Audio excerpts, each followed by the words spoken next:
Hello बेटा। बेटा जी हमने अपना लास्ट लेक्चर में टॉपिक खत्म किया है लिविंग वर्ल्ड। हमारा पहला जो टॉपिक आ रहा है इस बार के टेस्ट में वो है लिविंग वर्ल्ड, जो हम खत्म कर चुके हैं। अब एक टॉपिक और आ रहा है साथ में हमारा, उस टॉपिक का नाम है प्रोटिस्टा। अब आप लोग प्रोटिस्टा कहाँ पढ़ोगे, कहाँ मिलेगा आपको प्रोटिस्टा, हमारे बुक में सिलेबस में कहाँ पे ये। तो पहला चैप्टर खत्म हो गया। सेकंड जो चैप्टर है बेटा, जो बहुत ही बड़ा चैप्टर है, और सेकंड चैप्टर का नाम है बेटा बायोलॉजिकल क्लासिफिकेशन। सेकंड चैप्टर का नाम है बायोलॉजिकल क्लासिफिकेशन, जहां पे हम ये बातें करते हैं कि पूरी डायवर्सिटी को जब क्लासिफाई किया तो हमने कितने किंगडम्स में उसे क्लासिफाई किया। On the basis of the similarity and dissimilarity हमने अलग अलग ऑर्गेनिज्म को अलग अलग किंगडम्स में रखा। तो यहाँ पे हमारा टॉपिक होगा टाइप ऑफ किंगडम क्लासिफिकेशन। हमारा टॉपिक क्या होगा बेटा जी, टाइप ऑफ किंगडम क्लासिफिकेशन। यहाँ पे मैं आपको अलग अलग 2 kingdom classification, 3 kingdom classification, 4 kingdom classification, 5 kingdom classification ऐसे मैं आपको पढ़ाऊंगा बेटा जी। बट ये सब चीजें हम तब शुरू करेंगे जब हम पहले प्रोटिस्टा को पढ़ लेंगे। तो प्रोटिस्टा एक बीच का टॉपिक है।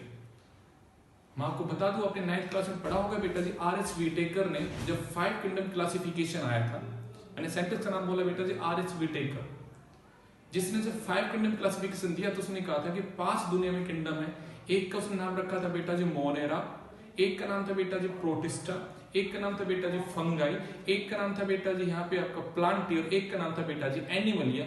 इस तरह से पूरी दुनिया को 5 किंगडम में डिवाइड किया था। बट सीधा दुनिया में 5 किंगडम क्लासिफिकेशन नहीं आया। वैसे उससे पहले 4 आए थे, 3 आए थे, 2 आए थे। तो ऐसे धीरे धीरे किंगडम पढ़े हैं। तो हमें वहां पे सिर्फ एक किंगडम पढ़ना है। कौन सा बेटा जी, protista, for the coming test. But अब मैं सीधा प्रोटिस्टा अगर शुरू कर दूंगा तो चीज लिंक नहीं हो पाएंगी। तो मैं अभी जो बातें बता रहा हूं आपको यहाँ पे, वो कुछ आसपास इस टॉपिक तक पहुंचने की सराउंडिंग तैयार कर रहा हूं। तो आप उस सराउंडिंग समझिएगा, फिर हम किंगडम अपना शुरू करेंगे। मैं दोबारा रिपीट कर रहा हूं, आप जब एनसीईआरटी बुक को पढ़ते हो तो ये मत सोचना सर ने इतना पीछे का क्यों छोड़ दिया। मैंने बीच से टॉपिक निकाला प्रोटिस्टा, क्योंकि अपना अभी जो सिलेबस में आने वाला वो है प्रोटिस्टा। तो हमें इसको पढ़ना है पहले बेटा जी। अब उन चीजों को मैं कवर तो पूरा नहीं करूंगा फिलहाल, आगे जाके जब टॉपिक खत्म हो जाएगा तो उन्हें हम कवर करेंगे। बट फिलहाल मैं उन टॉपिक में से उन चीजों की बातें करूंगा जो हमें इस टॉपिक तक पहुंचाने का काम करे, ताकि हम इसका बेसिक समझ सकें कि क्या है प्रोटिस्टा, क्या नहीं। हम इसके बेसिक तक पहुंचने की बात करेंगे। तो आपका आज नया चैप्टर शुरू हो रहा है, नया टॉपिक शुरू हो रहा है बेटा। इस टॉपिक का नाम क्या है, प्रोटिस्टा किंगडम। तो चलिएगा टॉपिक हम शुरू करते हैं। कहानी की शुरुआत कहां से होती है। लाइनस ने बाइनोमियल नोमेनक्लेचर दे दिया, और उसने सबसे पहले दुनिया को प्रॉपरली 2 किंगडम्स में डिवाइड किया। सबसे पहला डिवीजन करने वाला जो साइंटिस्ट था, उसका नाम मैंने बोला बेटा जी कार्लस लाइनस। क्या नाम बोला बेटा जी मैंने यहाँ पे, कार्लस लाइनस ने फर्स्ट टाइम पूरी डाइवर्सिटी को, पूरी अर्थ की डाइवर्सिटी को डिवाइड कर दिया 2 डिफरेंट किंगडम में on the basis of the cell structure. कि सेल जो है उसका स्ट्रक्चर कैसा है, क्या सेल के बाहर सेल वॉल है, हाँ या नहीं, उसके यहाँ पे, एंड सेल के अंदर जो सेल ऑर्गेनल्स हैं उनमें भी क्या डिफरेंस वगैरह। उसने क्या पूरा हमने सेल वॉल वगैरह के यहाँ पे पूरी सेल को क्या कर दिया, यहाँ पे डिवाइड कर दी, अपने बायोडाइवर्सिटी को डिवाइड कर दिया। उसने क्या किया बेटा जी, यहाँ पे जो भी हमारी डाइवर्सिटी थी, जो भी बेटा यहाँ पे बायोडाइवर्सिटी है, उसने उस बायोडाइवर्सिटी को 2 चीजों में डिवाइड किया बेटा जी। उसने कहा एक होता है दुनिया में प्लांट, और एक होता है बेटा जी एनिमल। ये करने वाला कौन था बेटा जी, कार्लस लाइनस, जिसने दिया था बाइनोमियल नोमेनक्लेचर, जिसने वर्ड दिया था बेटा जी सिस्टमेटिक। जब लिविंग वर्ल्ड में पढ़ के आए, मैं उसी साइंटिस्ट की बात कर रहा हूं। कार्लस लाइनस ने सबसे पहले क्लासिफिकेशन दिया। क्या नाम रखा उसका बेटा, जिसने यहाँ पे 2 किंगडम क्लासिफिकेशन। उसने कहा या तो दुनिया में प्लांट है या फिर एनिमल है। उसने कहा ये जो होता है इन ऑर्गेनिज्म के बाद हैव सेल वॉल। इसमें उन लोगों ने कहा do not have cell wall. Cell के बाहर यहां सेल वॉल होती है और यहां सेल वॉल नहीं होती है। इस तरह से उसने यहाँ पे 2 अलग अलग ग्रुप में रख दिया। अब उसने कहा फिर इससे कौन बिलोंग करता है। तो उसने यहां देखा बेटा जी कि जो भी हमारे बेटा जी प्लांट है वो भी इससे बिलोंग करता है, क्योंकि प्लांट के सेल के बाहर क्या होता है बेटा, सेल वॉल होता है। इसने कहा जो भी बैक्टीरिया होता है वो भी इससे बिलोंग करता है, क्योंकि बैक्टीरिया के सेल के बाहर भी क्या होता है बेटा, यहाँ पे सेल वॉल होता है। इवन अगर आप बातें करते हो फंगस, वो भी इसी से बिलोंग करता है। अब इसमें कौन आता है, मैं कहूंगा इसमें बिलोंग करते हैं बेटा जी एनिमल। और बेटा जी एक और ग्रुप आपका आएगा, उसका नाम होता है प्रोटोजोआ, जिसमें आप बातें करते हो बेटा जी आपके यहाँ पे अमीबा की। उसने इन सबको उठा कर रख दिया एनिमल के अंदर, क्योंकि उसने क्या कहा, इनके बाहर सेल वॉल अब्सेंट है और यहाँ इन तीन के बाहर सेल वॉल प्रेजेंट है, तो ये सब एक ग्रुप में होंगे, और इनके बाहर सेल वॉल नहीं है तो ये अलग ग्रुप में होंगे। उसने रख तो दिया, साइंस की ज्यादा डिस्कवरी नहीं हुई थी उस टाइम तक। तो अब ये 70s की बातें हो रही बेटा, इसका प्रॉब्लम क्या है, हमने कहा कि हमने इन ऑर्गेनिज्म को एक ग्रुप में रखा, उस ग्रुप का नाम है प्लांटी, और हमने कुछ ऑर्गेनिज्म को एक ग्रुप में रखकर हमने कहा उनका नाम है एनिमल, और इनके बीच में डिसिमिलरिटी है। क्या डिसिमिलरिटी है बेटा जी यहाँ पे, कि इनकी सेल के बाहर सेल वॉल है और इनकी सेल के बाहर सेल वॉल नहीं है। चलो, बट मेरे भाई अगर हम इस ग्रुप में भी झांक के देखें तो हमें यहाँ दिखाई देते हैं बेटा जी यहाँ पे कि जो प्लांट है बेटा जी, उनमें मोड ऑफ न्यूट्रिशन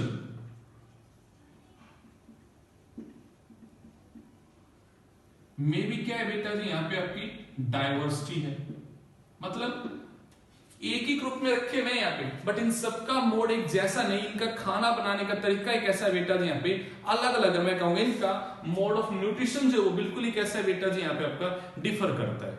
मतलब आपको दिखाई दे रहा है सर प्लांट ये ऑटोट्रॉफिक मोड ऑफ न्यूट्रिशन है, सर बैक्टीरिया इसका यहाँ पे हिट्रोथर्म कहूंगा, इसका यहाँ पे सेप्रोट्रॉफिक है या फिर ये पैरासिटिक इन द नेचर होता है, और फंगस जो होता है ये भी कैसा है, या तो सेप्रोट्रॉफिक है या फिर ये डिजीज कोज करता है, मैं कहूंगा पैरासिटिक है। मैं कहूंगा इन तीनों का जो मोड ऑफ न्यूट्रिशन है बेटा जी, खाने को जो लेने का तरीका है, वही क्या आपका यहाँ पे डिफर करता है। पहले प्रॉब्लम आई। दूसरी प्रॉब्लम क्या बोलेंगे बेटा जी, यहां पे अगर बातें करोगे ऑर्गेनाइजेशन की,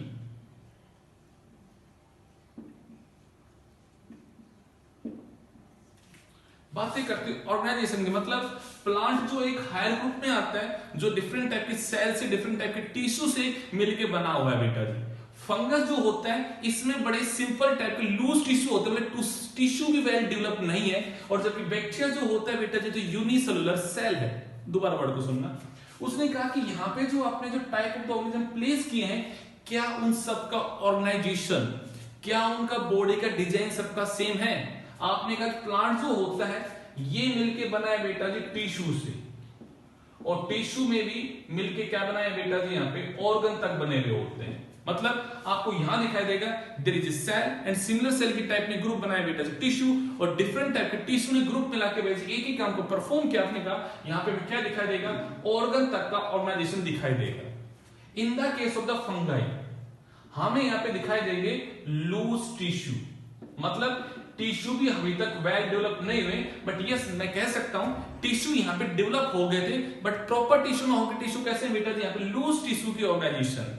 जबकि बैक्टीरिया जो है बेटा जी यहाँ पे इट इज ए यूनिसेलुलर, मतलब क्या है बच्चा इस बात का कि ये तो एक ही सेल से बना है, ये तो एक ही सेल से बना है। क्या बोला बेटा मैंने, तो एक ही सेल से। मैं कहूंगा तीनों का जो ऑर्गेनाइजेशन है वही क्या है बेटा जी यहाँ पे अलग अलग है। ये तीनों तो सेम नहीं ऑर्गेनाइजेशन के अंदर, लॉजिक सेट होता है यहाँ पे। ये सेकंड यहाँ पे ड्रॉबैक आ गया। थर्ड ड्रॉबैक क्या कहता है,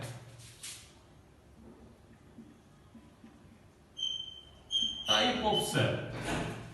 थर्ड ड्रॉबैक क्या कहते हैं, टाइप ऑफ सेल की भाई ये जो है अपने प्लांट जी और फंगस जी हैं, ये दोनों तो है बेटा जी यूकैरियोटिक सेल जिसमें वेल डिफाइंड न्यूक्लियस है।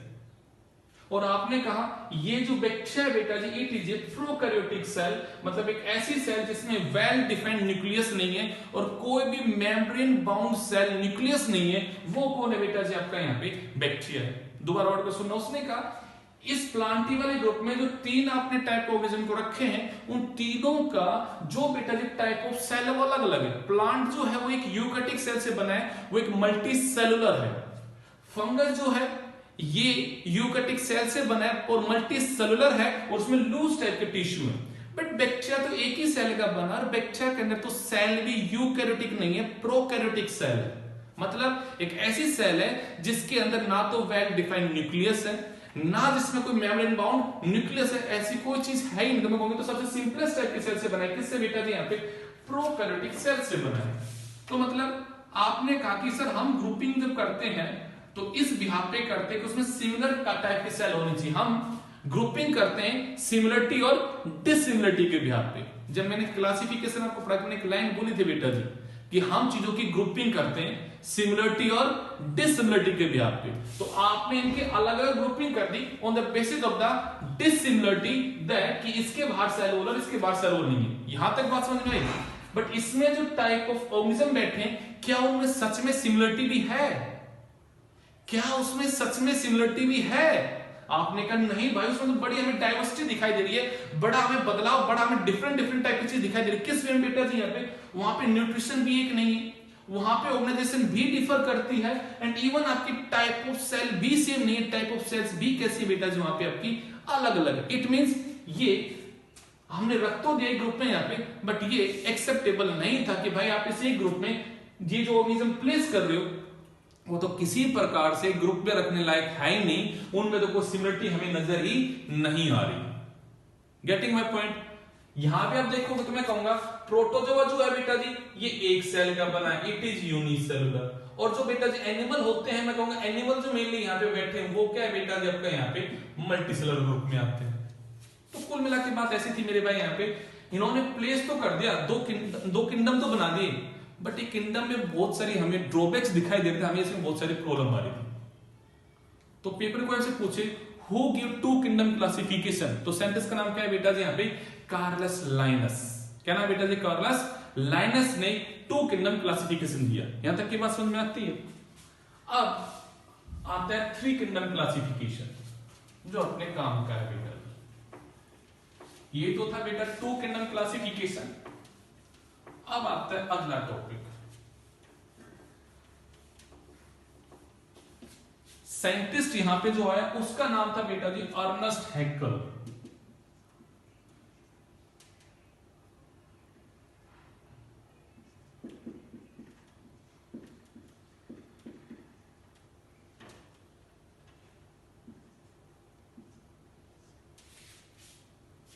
अब साइंटिस्ट जो आ गया उसका नाम बेटा जी अर्नेस्ट हैक्ल। इस साइंटिस्ट ने क्या किया? टू किंगडम क्लासिफिकेशन में कुछ प्रॉब्लम को उसने सोल्व कर दिया और उसने एक नया किंगडम दे दिया, और उस किंगडम का नाम था बेटा जी प्रोटिस्टा।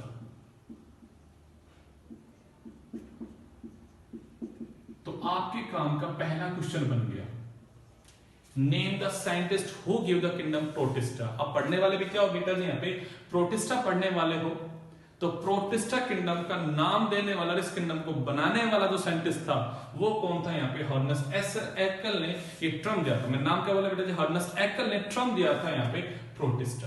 पहला पॉइंट सही है। अगले पॉइंट पे आते हैं। उसने क्या किया? उसने कहा कि भाई ऐसा है, इनमें बहुत ज्यादा डाइवर्सिटी है। किस भी यहाँ पे? थैलस की ऑर्गेनाइजेशन पे। यहाँ पे भाई टाइप ऑफ सेल्स तो कहीं प्रोकैरियोटिक, यूकैरियोटिक, और साथ में उसने कहा यहाँ पे कि भाई कहीं एक सेल का है तो कहीं बहुत सारी सेल का है। तो उसने उस चीज को सिंपल करने के लिए क्या किया? जो भी दुनिया में यूनिसेलुलर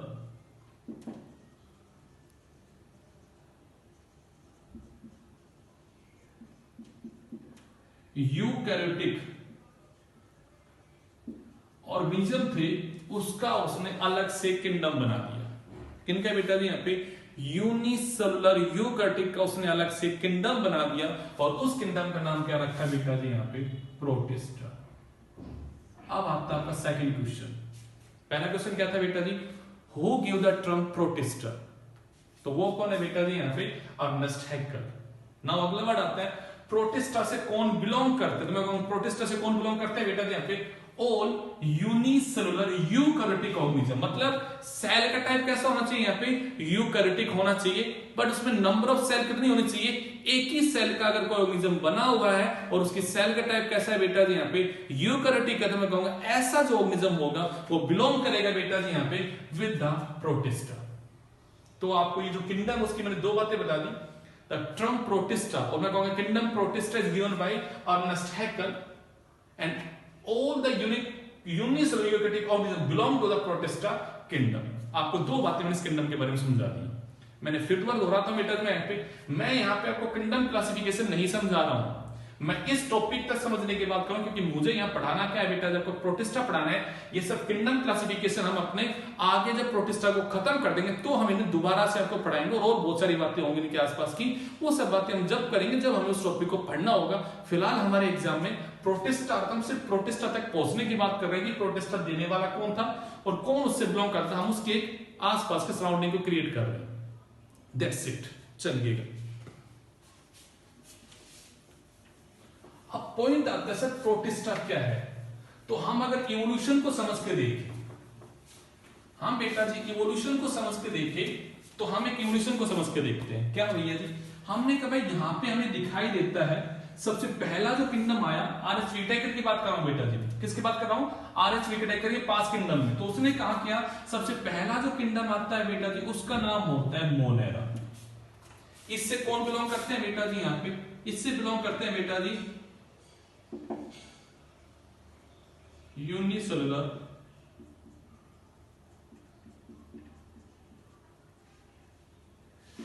प्रोकैरियोटिक ऑर्गेनिज्म, यानी किससे बिलोंग करते हैं बेटा जी, सिंपल भाषा में कहूंगा इससे बिलोंग करते हैं बेटा जी बैक्टीरिया। ठीक है, अब जरा कहानी को समझ के बताइएगा मेरे को बेटा जी। इवोल्यूशन हुआ, इवोल्यूशन आगे हुआ, तो जब मोनेरा दुनिया में प्रेजेंट था, अब इवोल्यूशन जब हुआ होगा तो मोनेरा से आगे चीज इवॉल्व हुई होगी। मोनेरा से आगे जब इवोल्यूशन हुआ होगा तो दो तरह के बदलाव हो सकते हैं, या तो सर यूनिसेलुलर से चीज क्या बन जाए, मल्टी सेलुलर बन जाए, या तो सर यहां पे मोनेरा में एक ही सेल थी, या तो कोई ऐसा ऑर्गेनिज्म बनता जहां पे प्रोकैरियोटिक सेल होती बट वो एक ना हो कि वो वहां पे आपकी बहुत सारी सेल करने नंबर को बढ़ाता, या फिर क्या होता सर प्रोकैरियोटिक सेल जो वो अपने टाइप को चेंज करके क्या बनती है, यहाँ पे यूकैरियोटिक सेल बनती। इवोल्यूशन में दो ही तो पॉसिबिलिटीज थी, या तो सर यहाँ पे सेल का नंबर भी एक है और टाइप ऑफ सेल क्या है, यहाँ पे प्रोकैरियोटिक सेल। तो सर जब इवोल्यूशन हुआ तो क्या बदला, तो मैं कहूंगा यहां पे बदला बेटा जी टाइप ऑफ सेल। क्या बदला बच्चा, यहाँ पे टाइप ऑफ सेल, और हमें दिखाई देता है बेटा जी यहां पे जो अगला किंगडम आ जाता है उस किंगडम का नाम है बेटा जी प्रोटिस्टा। अगला किंगडम जो आ गया वो कौन है बेटा, प्रोटिस्टा। सर इससे कौन बिलोंग करता है, मैं कहूंगा इससे बिलोंग करता है बेटा जी यहाँ पे यूनिसेलुलर यूकैरियोटिक ऑर्गेनिज्म बिलोंग करते हैं। कहानी को समझते रहना बेटा जी। इवोल्यूशन की बात कर रहे हो, यहाँ पे फाइलोजेनी की बात कर रहे हो, भाई इवोल्यूशन रिलेशनशिप कैसे सेट हो रही है, मैं उसको समझा रहा हूं। उसको कैसे समझा रहा हूं कि दुनिया में अगर सबसे पहले कोई इवॉल्व हुआ, सबसे पहली कोई चीज अगर दुनिया में आई, भाई 10th क्लास में पढ़ा है बेटा आप लोगों ने कि दुनिया में जब इवोल्यूशन हुआ तो जब पहली लाइफ का ओरिजिन हुआ तो पहली लाइफ जो ओरिजिनेट हुई थी वो क्या थी बेटा जी, प्रोकैरियोटिक सेल थी। बैक्टीरिया सबसे पहले इवॉल्व हुआ था, मैंने वही तो बात समझाई है बेटा। यहाँ पे दुनिया में सबसे पहले कौन आया, बैक्टीरिया, मोनेरा किंगडम आया। अब अगर यहां से इवोल्यूशन आगे हुआ होगा, इवोल्यूशन जब हुआ होगा तो इसके पास दो ऑप्शन थे, या तो नंबर ऑफ सेल बढ़नी थी या फिर क्या बढ़ना था, यहाँ पे प्रोकैरियोटिक सेल से क्या बनती है, यूकैरियोटिक सेल बनती। तो मैंने कहा देखिएगा इवोल्यूशन हो गया, बदलाव आ गया, और अब अगला जो हमने ग्रुप रखा उसका नाम है प्रोटिस्टा। मतलब इसमें वो ऑर्गेनिज्म आ गए जो यूनिसेलुलर है अभी तक, बट उनमें जो सेल है वो क्या है बेटा जी, यहाँ पे यूकैरियोटिक है। तो डेफिनेटली आपको समझ में आ रहा होगा सर, मोनेरा से प्रोटिस्टा मोस्ट इवोल्व है। वहां पे यूकैरियोटिक आगे, जबकि यहां क्या है प्रोकैरियोटिक। मतलब पहले दुनिया में कौन आए, मोनेरा, फिर कौन आए बेटा जी, प्रोटिस्टा। यहां तक आपको बात समझ में आ रही है, आई होप आपको समझ में आ रही है बातें। अब आप कहते हैं सर आगे क्या हो, मैं कहूंगा भाई आगे इवोल्यूशन और हुआ होगा, तो जरा सोचिएगा इसी प्रोटिस्टा में क्या क्या बदलाव आए होंगे। आपने कहा सर प्रोटिस्टा से आगे बदलाव हुआ होगा, मैं यहां पे लिख रहा हूं बेटा जी सर अब यूकैरियोटिक सेल तो बन चुकी, अब यहां कंडीशन थी बेटा जी यहाँ पे यूनिसेलुलर है, तो सर अब अगला इवोल्यूशन क्या हो सकता है, नंबर ऑफ सेल बढ़ी। कहानी समझते रहो बेटा जी, यहां पे टाइप ऑफ सेल चेंज होकर प्रोकैरियोटिक से क्या बन गए, यूकैरियोटिक, बट अभी भी यूनिसेलुलर है और ये भी कैसा है, यहाँ पे यूनिसेलुलर है। तो सर इसके आगे जो बदलाव आया होगा उसमें क्या हुआ होगा, यहाँ पे इस यूनिसेलुलर से चीजें क्या बनी होगी, मल्टी सेलुलर बनी होगी। मैंने कहा बेटा आपने सही बात कह रहे हो, बिल्कुल सही रास्ते पे चल दिए हो, बिल्कुल सही आपको बात पकड़ में आने लग गई है। चलिए, बट हम इस प्रोटिस्टा में झांक के देखते हैं, प्रोटिस्टा भी हाईली डाइवर्स है on the basis of the mode of nutrition. मैंने कहा प्रोटिस्टा में जो यूनिसेलुलर यूकैरियोटिक ऑर्गेनिज्म है वो भी सारे एक टाइप के नहीं है, on the basis of the mode of nutrition वो भी अलग अलग प्रकार के। जैसे कि मैंने कहा इसी प्रोटिस्टा से बिलोंग करते हैं बेटा जी आपके यहां पे फोटोसिंथेटिक प्रोटिस्ट। मतलब क्या इस बात का, प्रोटिस्टा में ऐसे भी यूनिसेलुलर ऑर्गेनिज्म है जो अपना खाना खुद बनाते हैं, और अपना खाना अगर खुद बनाते हैं मतलब वो फोटोसिंथेसिस करते हैं, तो डेफिनेटली मुझे समझ में आना चाहिए कि सर प्रोटिस्टा में ऐसे भी यूनिसेलुलर ऑर्गेनिज्म है जो एक ही सेल के बने हैं और यूकैरियोटिक सेल है, बट वो अपना खाना खुद बनाते हैं, तो सर वो कौन है यहाँ पे, फोटोसिंथेटिक प्रोटिस्ट है। मैंने कहा मोड ऑफ न्यूट्रिशन के भी यहाँ पे डाइवर्सिटी है। किस पे बेटा जी, मोड ऑफ न्यूट्रिशन। तो मैंने कहा पहला मोड क्या है बेटा जी यहाँ पे आपका फोटोसिंथेटिक, तो मैंने कहा उस फोटोसिंथेटिक के ब्याह पे यहाँ ऐसा प्रोटिस्ट बना हुआ है। चलिए तो आपने कहा सर वो, मैं कहूंगा भाई यहाँ पे मुझे दिखाई देता है सैप्रोट्रॉफिक न्यूट्रिशन। मतलब यहां पे प्रोटिस्टा में ऐसे भी ऑर्गेनिज्म है जिनका मोड ऑफ न्यूट्रिशन कैसा है, सैप्रोट्रोफिक है। दो ज्यादा डिकम्पोज जो चीज डेड एंड डीके पे फीड करते हैं, ऐसे भी यूनिसेलुलर यूकैरियोटिक ऑर्गेनिज्म इसी ग्रुप में बैठे हुए हैं। मैंने कहा प्रोटिस्टा न्यूट्रिशन में भी यहाँ पे हाईली क्या है बेटा जी, यहाँ पे डाइवर्स है। मतलब इसमें जो हम टाइप ऑफ ऑर्गेनिज्म पढ़ते हैं वो एक टाइप का नहीं, अलग अलग टाइप का है। मतलब हमें फोटोसिंथेटिक प्रोटिस्ट दिखाई दे रहे हैं जो मैंने कहा ये भी बैठे हुए, और साथ में यहाँ पे सैप्रोट्रोफिक भी न्यूट्रिशन वाले बैठे हुए हैं प्रोटिस्ट, तो मैं कहूंगा ऐसे। तो मैंने कहा सैप्रोट्रोफिक प्रोटिस्ट भी यहां बैठे हुए हैं। ओके, थर्ड मैंने कहा यहां पे मुझे ऐसे भी प्रोटिस्ट दिखाई देते हैं बेटा जी जो जिनका मोड ऑफ न्यूट्रिशन है बेटा जी आपका यहां पे होलोजोइक न्यूट्रिशन। अब जरा कहानी को समझो। मैं कहूंगा इवोल्यूशन जब हुआ होगा, इवोल्यूशन जब हुआ तो सोचिएगा फोटोसिंथेटिक प्रोटिस्टा है, मतलब इसका मोड ऑफ न्यूट्रिशन है फोटोसिंथेसिस, और ये एक ही यूकैरियोटिक सेल से बना है। तो भाई इसमें इवोल्यूशन हुआ और आगे बन गया बेटा जी मल्टी सेलुलर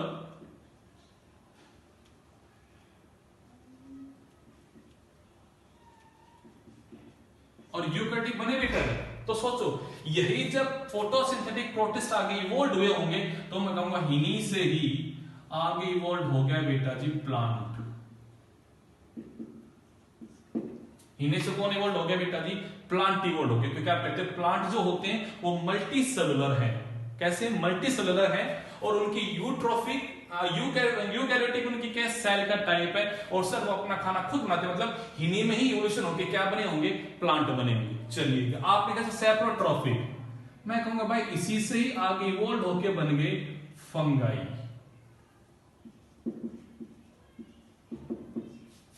फंगस बन गए। इससे कैसे बन गया, आपने कहा सर ये है प्रोटिस्ट, बिकॉज ये एक सेल के हैं और बेटा जी यूकैरियोटिक सेल है। इसमें अगर इवोल्यूशन हुआ होगा तो ऐसा बना होगा जो मल्टी सेलुलर होगा और यूकैरियोटिक होगा, तो वो कौन बन गया बेटा जी आपका यहाँ पे फंगस बन गया। आपने कहा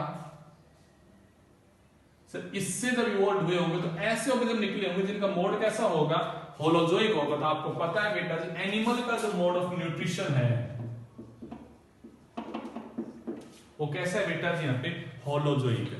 मतलब मैं कह सकता हूं these are animal like protist.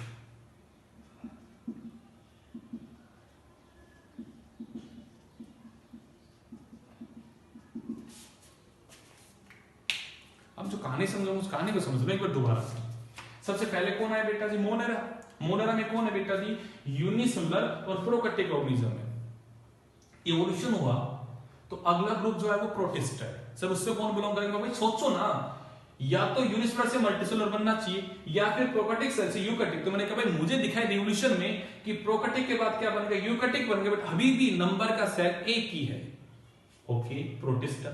But जब मैंने देखा ऐसे कैसे कैसे ऑर्गेनिज्म है जो एक ही सेल के बने हैं और यूकैरियोटिक सेल में कहूंगा ऐसे का अगर मैं न्यूट्रिशन देखूं, खाना बनाने का तरीका, उनका मोड ऑफ न्यूट्रिशन देखूं बेटा जी, वो तो बड़ा अलग अलग है। कुछ ऐसे हैं जो फोटोसिंथेसिस से खाना लेते हैं, कुछ ऐसे हैं जो डेड और डीके पे फीड करते हैं, कुछ ऐसे हैं जो चीजों को इंगेस्ट करते हैं। मैंने कहा अरे भैया जी ग्रुप तो एक ही है प्रोटिस्टा, बट इन जनाबों का तो जो मोड ऑफ न्यूट्रिशन वही क्या करता है यहाँ पे तो वेरी करता है। डाइवर्सिटी है उसमें यहाँ तो बहुत ज्यादा बदलाव है। तो मैंने क्या किया, मैंने कहा भाई इनको मैं 3 अलग अलग कैटेगरी में प्लेस कर देता हूं। है तो प्रोटिस्टा, मैंने कहा ये है फोटोसिंथेटिक प्रोटिस्ट, मतलब मैंने प्रोटिस्टा के अंदर भी क्लासिफिकेशन कर दिया और मैंने 3 प्रोटिस्ट बना दिए। मैंने कहा फोटोसिंथेटिक प्रोटिस्ट मतलब ऐसा प्रोटिस्टा जो अपना खाना खुद बनाता है। सेप्रोट्रॉफिक प्रोटिस्ट एक ऐसा प्रोटिस्टा जो डेड और डिक्के पे फीड करता है। होलोजोइक मैंने कहा एक ऐसा प्रोटिस्टा जो चीजों को इंगस्ट करता है। Getting my point. अब अगर इनका इवोल्यूशन होगा तो आपने कहा सर ये फोटोसिंथेटिक तो है, बट है कैसा, यूनिसेलुलर है और यूकैरियोटिक सेल है। अब इसी में भैया जी आगे इवोल्यूशन हुआ होगा तो क्या बनना चाहिए, मल्टीसेलुलर, और सेल कैसे यहाँ पे यूकैरियोटिक ही रहनी चाहिए। तो मैं कहूंगा भाई मुझे ऐसे दिखाई देते हैं प्लांट जो इसी से ओरिजिनेट होके क्या बन गए बेटा, इसी से इवोल्व होके क्या बन गए, मल्टीसेलुलर बन गए। तो मैं कहूंगा इसका मतलब ये एक प्रिकर्सर है इनको जन्म देने वाले का। आपने कहा सेप्रोट्रॉफिक यूनिसेलुलर है और यूकैरियोटिक है, इनमें अगर इवोल्यूशन हुआ तो क्या बना, यहाँ पे फंगस बना। मैंने कहा बिल्कुल सही पकड़े बेटा जी। यहाँ पे आपने कहा ऐसे ही जिनका होलोजोइक था जो हमारी तरह एनिमल की तरह बेजी मोड इवोल्यूशन रखते हैं, मैंने कहा उनका मैंने नाम रख दिया एनिमल प्रोटिस्ट बेटा जी, वो इवॉल्व हो गया एनिमल में। तो अब एक छोटा सा पॉइंट है जो आपको समझना, जो आपको लिखना है। क्या पॉइंट बेटा जी, यहाँ पे मोनेरा नहीं sorry protista is the connecting link, protista is the connecting link between the lower kingdom that is Monera and higher kingdom that is Plantifungus and Animalia।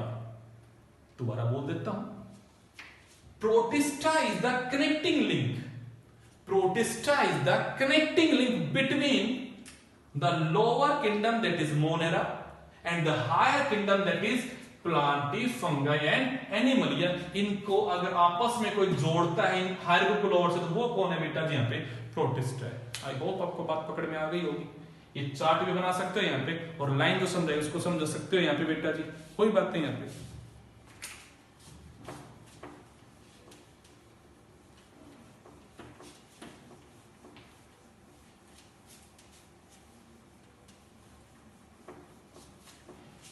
अब आप ये कहते हैं सर बायो के अंदर जो भी हमारे वर्ड्स है वो लैटिन भाषा से कहीं ना कहीं बन के आए, तो मैं कहूंगा प्रोटिस्टा भी एक वर्ड जो है वो लैटिन भाषा से बन के आया है।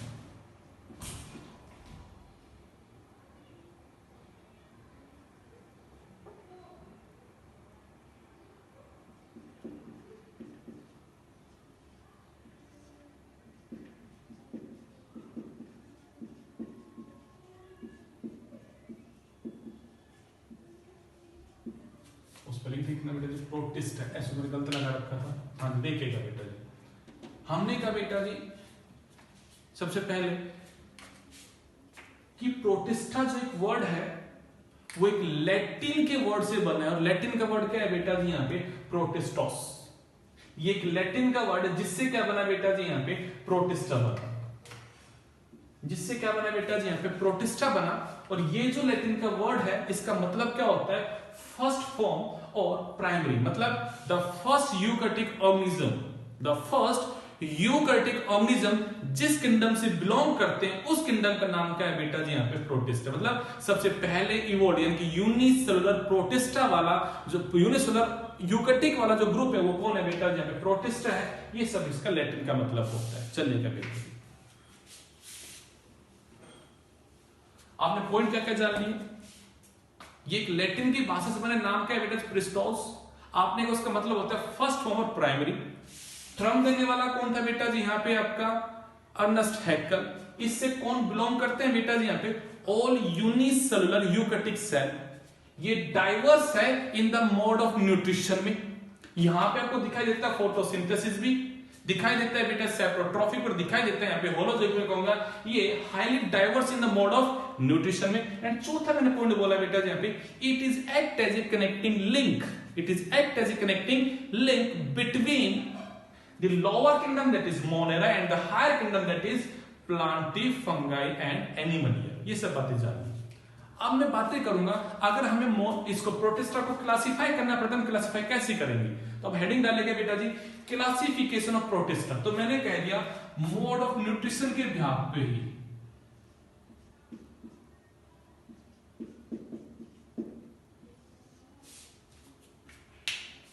मोड ऑफ न्यूट्रिशन के यहाँ पे मैंने बेटा जी यहाँ पे प्रोटिस्ट को डिवाइड कर दिया 3 में बेटा जी।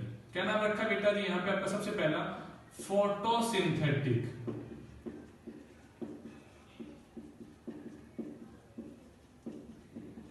प्रोटिस्ट, इन्हीं को बोलते हैं बेटा जी एल्गल और प्लांट लाइक प्रोटिस्ट। ठीक है बेटा जी। आपने सेकंड बोला बेटा यहां पे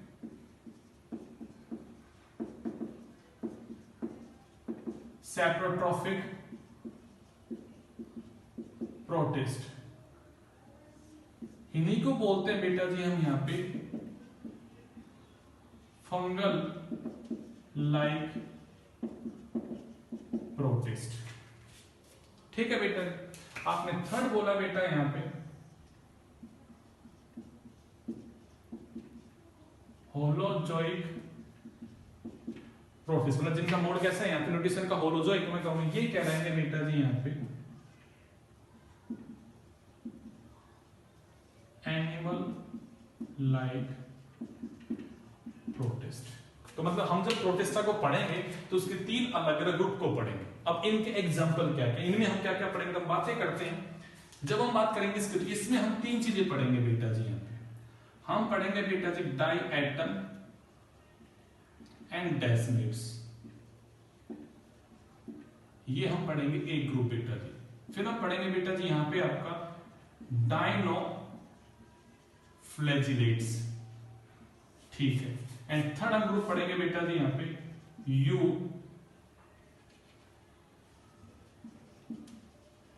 ग्लिनोइड्स। मतलब मैं यहां 3 बातें करूंगा आपके साथ में, डाई एटम की डेसिमेट्स की, ये भी भैया जी फोटोसिंथेटिक है और एक ही सेल के बने हुए। अगला पढ़ूंगा डाइनोफ्लैजिलेट्स, ये भी फोटोसिंथेटिक है और एक ही सेल के बने हैं। और थर्ड क्या आता है बेटा जी यहाँ पे यूग्लिनोइड्स, ये भी एक ही सेल के यूकर्टिकल बेटा जी, ये भी फोटोसिंथेटिक है। मैं कहूंगा ये भैया जी जो हमें तीनों दिखाई देंगे यहाँ पे, ये दिखाई देंगे प्लांट लाइक और the algal like protist. Getting my point? Okay. आप कहोगे सर इसमें क्या पढ़ेंगे, मैं कहूंगा इसमें हम पढ़ेंगे बेटा जी यहाँ पे स्लाइम मोड। इसमें हम क्या पढ़ेंगे बेटा जी यहाँ पे स्लाइम मोड को पढ़ेंगे, और इसमें हम पढ़ेंगे बेटा जी एक ही ग्रुप यहाँ पे, और उसका नाम होगा प्रोटोजोआ। नाम को समझ के देखो बेटा जी, प्रोटो वर्ड का मतलब है फर्स्ट, और जोआ वर्ड का मतलब बेटा जी यहाँ पे एनिमल, मतलब द फर्स्ट इवोल्व्ड एनिमल। क्या बेटा जी यहाँ पे द फर्स्ट इवोल्व्ड एनिमल जो कहलाया वो क्या कहलाया बेटा जी आपका प्रोटोजोआ, और वो किस में आएगा बेटा जी एनिमल लाइक प्रोटिस्ट में पढ़ेंगे। दोबारा मैं टेबल को बता देता हूं बेटा जी। हम जब प्रोटिस्टा को क्लासिफाई करते हैं तो क्लासिफाई करते हैं the basis of mode of nutrition, कि भाई न्यूट्रिशन कैसा कैसा। आपने कहा जो अपना खाना खुद बनाती है वो है फोटोसिंथेटिक प्रोटिस्ट। जो भैया जी डीके करते चीजों को डिकम्पोज करते हैं, मैं कहूंगा वो कौन है यहाँ पे सेप्रोट्रॉफिक। और आप कह सकते हो डिकम्पोजर, अगर आपको और अच्छा नाम बताऊं मैं बेटा जी यहां पे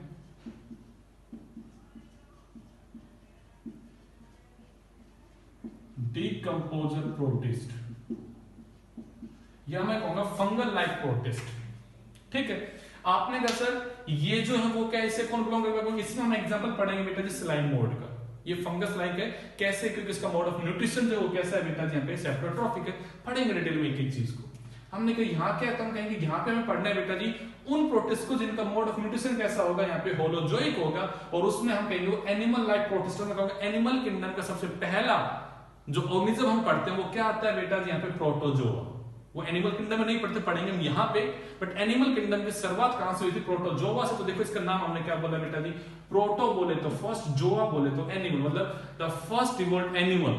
अगर कोई हमने माना तो किसको माना, प्रोटोजोआ को, क्योंकि वो एक ही सेल के बने यूकैरियोटिक है। तो मैंने कहा वो भैया जी आपके इस ग्रुप से बिलोंग करते हैं। इस वर्ड से ध्यान आया। जुनेद आलम सर जो कि कोचिंग के जूलॉजी के एक्सपर्ट हैं, वो आपको बेटा जी जूलॉजी ले रहे हैं आपकी, उनके सेपरेट वीडियोस आपको डेली मिल रहे होंगे बेटा जी। कुछ बच्चों ने कहा सर नोटबुक हम अलग अलग बनाइए, एक ही बनाए, तो मैं आपको बता दूं बेटा जी आपको अलग अलग नोटबुक बनानी है। उसका रीजन क्या है, क्योंकि डेली आपको एक बॉटनी का लेक्चर आएगा, एक जूलॉजी का लेक्चर आएगा। अगर आप एक ही नोटबुक में काम कर रहे होंगे तो दोनों काम साथ साथ कैसे होंगे मेरे भाई, फिर तो कंफ्यूजन हो जाएगा, दोनों मिक्स हो जाएंगे भैया जी यहाँ पे। तो जूलॉजी की सेपरेट नोटबुक बनाइएगा और बॉटनी की सेपरेट, जिसमें आपने लिविंग वर्ल्ड किया तो उसी में यहाँ प्रोटिस्टा को चालू रखिएगा बेटा जी। Getting my point? चलिएगा मेरे भाई, तो हम इन सब की बात, मतलब हमें इस किंगडम को जब पढ़ना था, इन सबको पढ़ना पड़ेगा, तब जाके हमारा किंगडम क्या होगा बेटा जी यहाँ पे आपका समाप्त होगा। चलिए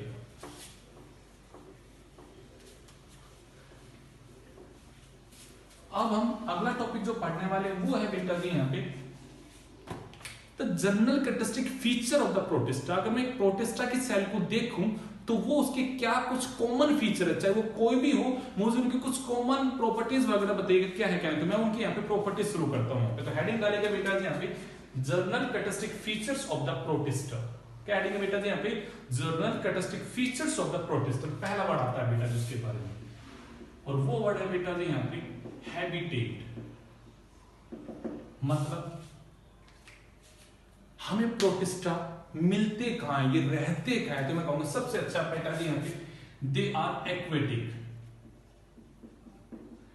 एक्वेटिक में दोनों बातें होंगी, हमें दिखाई देंगे बेटा जी fresh water as well as बेटा जी हमें दिखाई देंगे यहाँ पे मैराइन में, दोनों जगह दिखाई देंगे हमें फ्रेश एज वेल एज बेटा जी मैराइन में हमें दिखाई देंगे। कौन बेटा जी यहाँ पे? आपके प्रोटिस्टा। चाहे कोई भी प्रोटिस्टा की बात हो, मैं कॉमन बात कर रहा हूं, मैं यहाँ पे उनकी अलग अलग बात नहीं कर रहा। जब अलग अलग बात करेंगे तो अलग अलग लिखेंगे यहाँ पे, बट इन जनरल की बात करूं, इन जनरल ही प्रोटिस्टा हमें कहां मिलते हैं? तो मैं कहूंगा हमें वो मिलते हैं एक्वेटिक में, या तो फ्रेश वाटर में, या फिर किसमें? मैराइन में। और कहां मिल सकते हैं? मैं कहूंगा they can also find on the dam soil. जो दलदली मिट्टी होती है वो वहां पे भी हमें मिलेंगे, ठीक है। और कहां मिल सकते हैं? मैं कहूंगा they can also found on the decay branch of tree.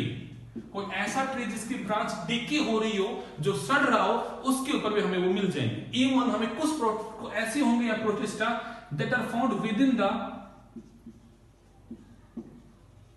Body fluid of other organism. मतलब they can live as a parasite.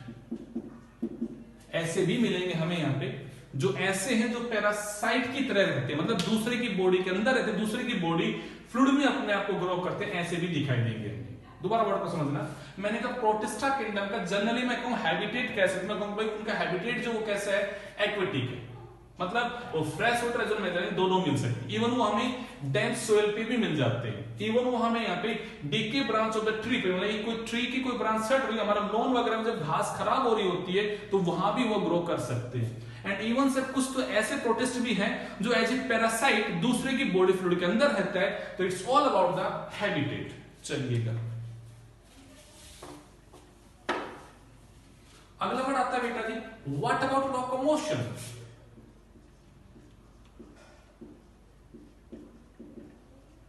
मैंने कहा व्हाट अबाउट लोकोमोशन, तो मैं कहूंगा यहां पे दिखाई देंगे, यहां पे कि कुछ प्रोटिस्ट ऐसे हैं जो नॉन मोटाइल है, मतलब एक ही जगह रहते हैं, वो कभी मोटाइल है नहीं, मूव कर नहीं सकते यहां पे। बस हमें यहां दिखाई देंगे मोटाइल प्रोटिस्ट भी, चलने फिरने वाले प्रोटिस्ट भी दिखाई देंगे। अब सर वो अगर मूव करते हैं तो कैसे मूव करते हैं? मैं कहूंगा yes it's a good point. तो कहूंगा वो मोटाइल है with the help of pseudopodia. आपने एग्जांपल पढ़ोगे अमीबा का बेटा, जब अमीबा इसी ग्रुप में आएगा बेटा जी यहाँ पे, तो अपने आप को मूव करता है with the help of pseudopodia. आपको यह दिखाई देगा कि सर यहाँ फ्लैजिला भी प्रेजेंट है और फ्लैजिला की वजह से वो अपने आप को क्या करेगा? मूव करेगा। आपको यह दिखाई देगा बेटा जी सीलिया। तो मतलब मैंने कहा लोकोमोशन की बात ऐसी है, दे आर नॉन मोटाइल और they are motile, but if they are motile तो they can move or they can change their position with the help of pseudopodia or with the help of flagella or with the help of cilia। तो हमने ये general बातें की किसके साथ बेटा जी? Regarding the protista. ये हमने लोकोमोशन की बात की। चलिएगा बेटा थर्ड वर्ड आता है बेटा जी what about cell structure. What about cell structure, कि सेल का स्ट्रक्चर क्या होगा? तो मैं कहूंगा पहला पॉइंट बेटा जी सेल वॉल में और मे नॉट प्रेजेंट। इस किंगडम में हमें ऐसे ऑर्गेनिज्म दिखाई देंगे जहां सेल वॉल हो भी सकते और सेल वॉल नहीं भी हो सकती। मतलब सेल के बाहर सेल वॉल एक अलग से प्रोटेक्टिव कवरिंग हो भी सकती है और नहीं भी। But if there is a cell wall, if there is a cell wall, then it is made up of cellulose। अगर सेल वॉल है तो वो बनी होगी सेलुलोज की, और सेल वॉल नहीं भी हो सकती है। और may have पेलिकल कवरिंग, मतलब प्रोटीन की एक कवरिंग होगी बाहर, पेलिकल की कवरिंग होगी सेल मेम्ब्रेन के बाहर, सेल वॉल क्या है वहां पे एब्सेंट है। दोबारा वर्ड को समझते हैं। मैंने कहा भाई मैं देखूंगा प्रोटिस्टा के अंदर जो डिफरेंट काइंड के ऑर्गेनिजम्स हैं उनकी सेल का स्ट्रक्चर कैसा है। मैंने कहा भाई सेल के स्ट्रक्चर सबसे पहले बातें करते हैं सेल वॉल की। सेल वॉल हो भी सकती है और सेल वॉल नहीं भी हो सकती। But if cell wall present तो वो किसकी है बेटा जी, यहाँ पे सेलुलोज की है।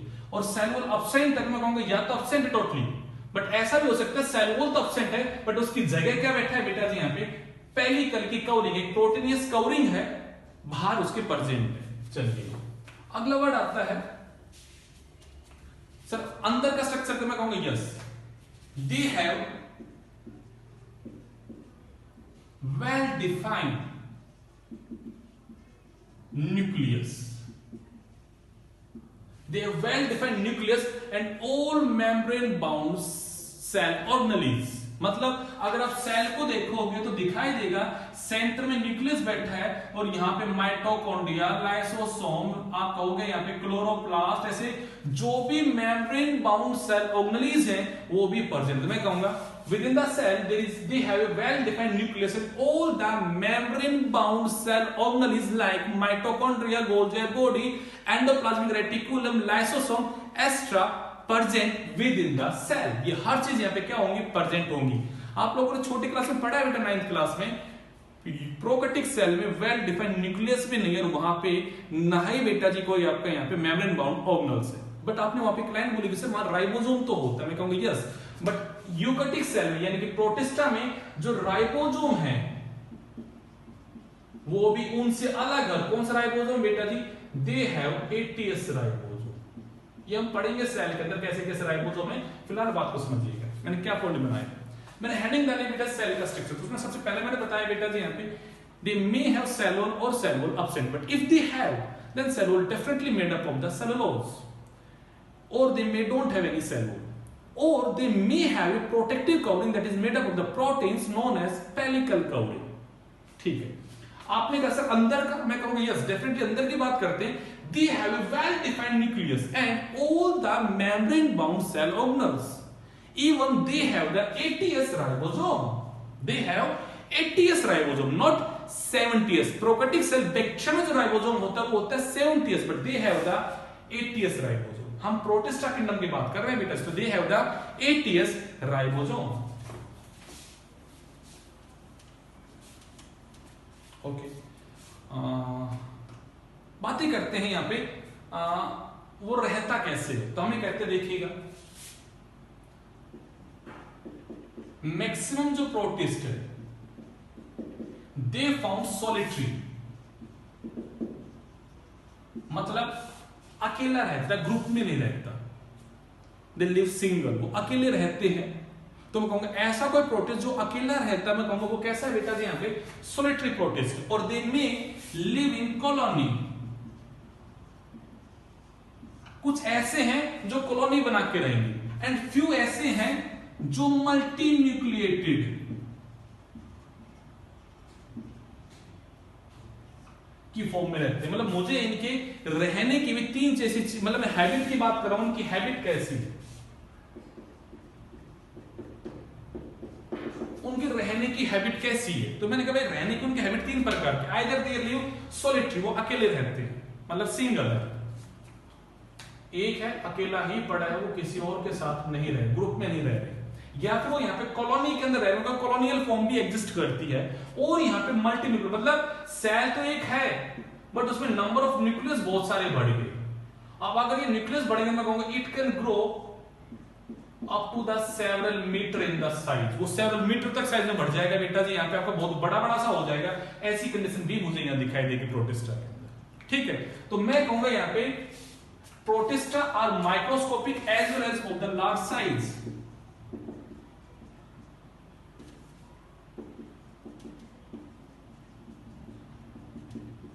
भाई सोचिएगा वो अकेला रहता है और एक ही सेल का बना, सेल का साइज तो सर माइक्रोमीटर में होता है, मतलब they are microscopic in the nature.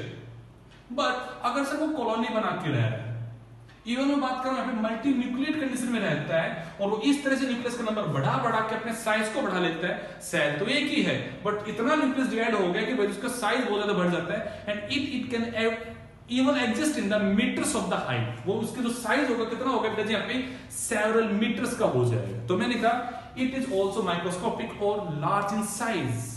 It is microscopic और लार्ज इन साइज। अब बातें करते हैं यहाँ पे सोलिटरी की, तो वो कैसे माइक्रोस्कोपिक का, but in the case of multinucleated it is large in size up to the several metre. Up to the several metre वो हम उसका क्लासिफिकेशन पढ़ेंगे तो बताएंगे किसके साथ ये प्रॉपर्टी लागू होती है, वो सब बातें होंगी आपके साथ में। आई होप आपकी बात समझ में आ गई होंगी।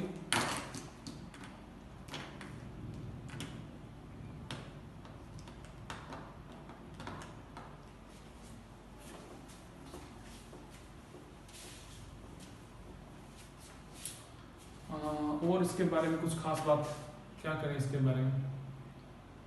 हाँ चलिए रिप्रोडक्शन की बात और कर लेते हैं। हेडिंग डालेंगे बेटा जी रिप्रोडक्शन,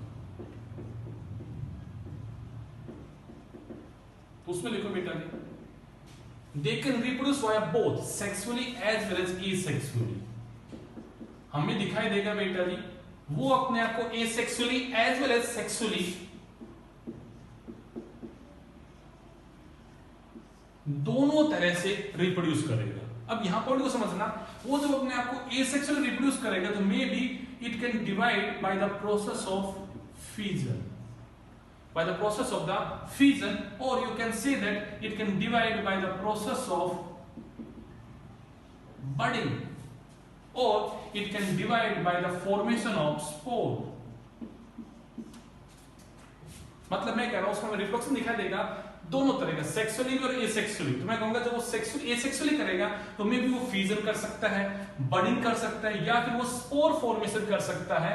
बट सेक्सुअली में गैमेट फॉर्मेशन होगी, फर्टिलाइजेशन होगा, और मैं कहूंगा जाइगोट फॉर्मेशन होगी, वेरिएशन लेके हमें यहाँ पे सेक्सुअली भी मोड ऑफ रिप्रोडक्शन दिखाई देने वाला है बेटा। चलिएगा